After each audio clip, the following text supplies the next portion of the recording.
ថ្ងៃនេះមកធ្វើសម្លម្ជូរគ្រឿងសាច់គោញ៉ាំម្ដងតាមពិតទៅខានធ្វើញ៉ាំយូរហើយដោយសារនេះខ្ញុំអត់ចូលចិត្តអាគ្រឿងបុកអីញ៉ៃអត់ចូលចិត្តទេនេះខ្ញុំមកព្រោះដោយសារការពីនៅរៀននៅវិទ្យាល័យម៉ាក់ប៉ាខ្ញុំគាត់តែងតែស្លកោម្ជូរគ្រឿងអីស្ងោរជ្រក់សាច់គោគឺជាប្រចាំមែនតើអញ្ចឹងទៅធ្វើឲ្យខ្ញុំរៀងតលាស់រៀងនឿយណាយតិចចៃប៉ុន្តែដោយសារថ្ងៃនេះនឹកឃើញចង់ញ៉ាំស្លម្ជូរគ្រឿងខានញ៉ាំយូរដែរក៏ធ្វើញ៉ាំចឹងទៅអញ្ចឹងយើងត្រូវមកហាន់គល់សឹកខៃម្ទេសស្លឹកក្រូចសើចឲ្យល្អិតសិនចាំយើងដាក់ចូលម៉ាស៊ីនក្លុកដោយសារនេះខ្ញុំអត់មានពេលវេលាបុកទេព្រោះទៅគេច្រើនបុកនៅត្បាល់គេថាឆ្ងាញ់ម៉ត់ល្អអញ្ចឹងណាប៉ុន្តែសម្រាប់នេះខ្ញុំអត់មានពេលវេលាក្នុងការបុកគ្រឿងទេព្រោះរវល់ច្រើនអញ្ចឹងទៅមានតែហាន់ល្អិតតូចដាក់ក្នុងម៉ាស៊ីនក្លុកទៅបានតាន់សភាពការតាន់ម៉ោងព្រោះឯម៉ោងវាយើងឆេដែរអញ្ចឹងត្រូវធ្វើបែបនេះដើម្បីងាយស្រួលតាន់ហេតុការតាន់សភាពការហើយបើនិយាយពីម្ដេងនេះខ្ញុំវិញចាសុំទោសចាហាន់អត់ដាច់ទេឃើញកវត្តទេឃើញឡើងជួយហើយជាក់ស្ដែងអាកវិតហ្នឹងវាមិនសូវមុតទៀតហ្នឹងណាអញ្ចឹងម្ដេងត្រូវកាប់គ្នាផងតែមកបានជាល្អិតតូចហ្នឹងឯងសម្រាប់ខ្ទឹមវិញខ្ញុំដាក់3កពឹសដោយសារចូលចិត្តក្លិនរៀងឈ្ងុយយើងដាក់ខ្ទឹមរៀងច្រើនតិចហើយតែយើងដាក់ដល់ម៉ាស៊ីនក្លុកបងអូនឃើញនៅក្នុងរូបឡើងស្រាប់ហើយបើសិនអត់ថែមទឹកទេក្លុកទៅទេចាចឹងតើថែមទឹកតិចបានវាក្លុកទៅលឿនហើយវាស្មូតបើអត់ថែមទឹកទេនៅនឹងហ្មងមិនបាច់ធ្វើអីទេនៅចាំតែម៉ាស៊ីនគ្រឿងក្លុកឯងអញ្ចឹងបន្ទាប់ពីនឹងហើយខ្ញុំមកលៃលកសាច់ម្ដងដោយសារសាច់ខ្ញុំទិញមកច្រើនដែរអញ្ចឹងទៅខ្ញុំត្រូវលៃខ្លះទុកពេលក្រោយហើយខ្ញុំទុកមកល្មមសម្រាប់ក្នុងការធ្វើសាឡយើងនឹងទេអត់ដាក់ច្រើនទេដោយសារផ្ទះនេះខ្ញុំអត់សូវហូបសាច់ច្រើនទេហើយណាមួយសាឡនិយាយទៅបើមហូបវិញផ្ទះខ្ញុំហូបតិចមែនតើអញ្ចឹងទៅខ្ញុំលៃលកតែមកល្មមក្នុងការស្លទេតែដោយបច្ចៈអញ្ចឹងកវិតមុតពេកទៅឲ្យកវិតហាន់ឡើងគឺក្បាលហើយខ្ញុំសគួតឲ្យសលៀងខ្លួនឯងតែអត់មុតទេតតែប្រើលៀងសលៀងឲ្យសគួតឲ្យបានមុតបើសម្រាប់ខ្ញុំដូចមិនមុតសោះសម្រាប់ការចាំហូបវិញខ្ញុំដាក់5ចង្វាការ5កន្ទុយតែបើសិនបងប្អូនចូលចិត្តឈ្ងុយខ្លាំងឬក៏រសជាតិដិតហើយបន្ថែមជានឹងបានទៀតអញ្ចឹងណា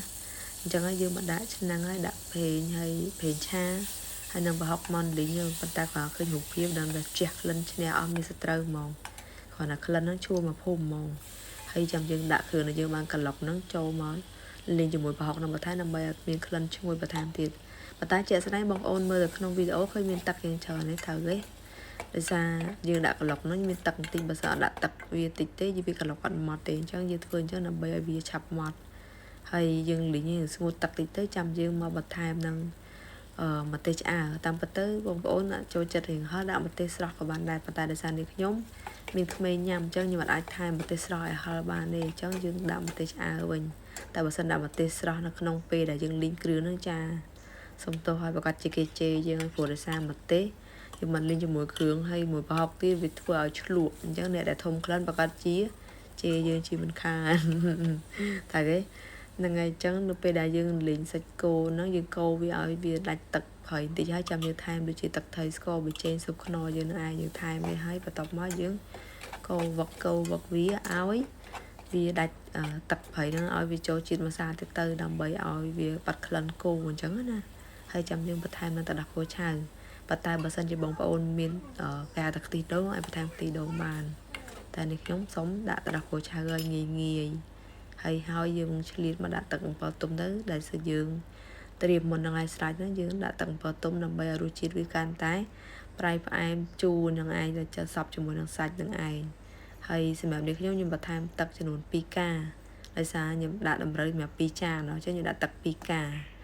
បន្ទាប់ពីទឹកស្លឬក៏ស្លយើងពុះហើយអស់យើងអាច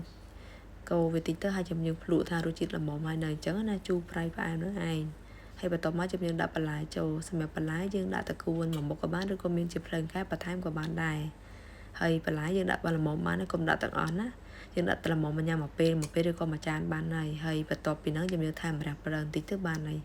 មូលហេតុដែលដាក់បន្លែបានល្មមញ៉ាំដោយសារអីយើងចង់ឲ្យបន្លែហ្នឹងវានៅស្រួយញ៉ាំនៅស្រស់អញ្ចឹងណាតែបើសិនយើងដាក់បន្លែទាំងអស់នៅពេលដែលយើងត្រូវការញ៉ាំម្ដងទៀតយើងត្រូវការកដៅវាត្រូវទេតែកាលណាកដៅច្រើនដងវាធ្វើឲ្យបន្លែយើងវាទៅជាផុយអលួយអត់ឆ្ងាញ់ទេអញ្ចឹងយើងធ្វើបែបនេះដាក់ម្ដងបន្តិចដើម្បីញ៉ាំមកពេលហ្នឹងទៅបន្លែយើងវាស្រួយហើយញ៉ាំឆ្ងាញ់បើសិនយើងដាក់ទាំងអស់អត់កើតទេនេះជាវិធីសាស្ត្រក្នុងការញ៉ាំសាឡម្ជូរដែលធ្វើឲ្យបន្លែយើងវានៅច្រប់ហើយស្រួយឆ្ងាញ់ អត់ផលយកដល់លួយទេយើងធ្វើបែបនេះដើម្បីឲ្យរសជាតិវាកាន់តែឆ្ងាញ់បន្ថែមទៀតណា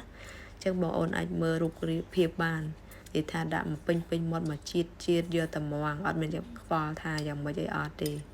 ហើយសំខាន់បន្លែខ្ញុំកាត់វែងគេហៅថាមួយមាត់ហ្នឹងគឺដាក់មកអែមហ្មងបន្លែសាឡហ្នឹងណា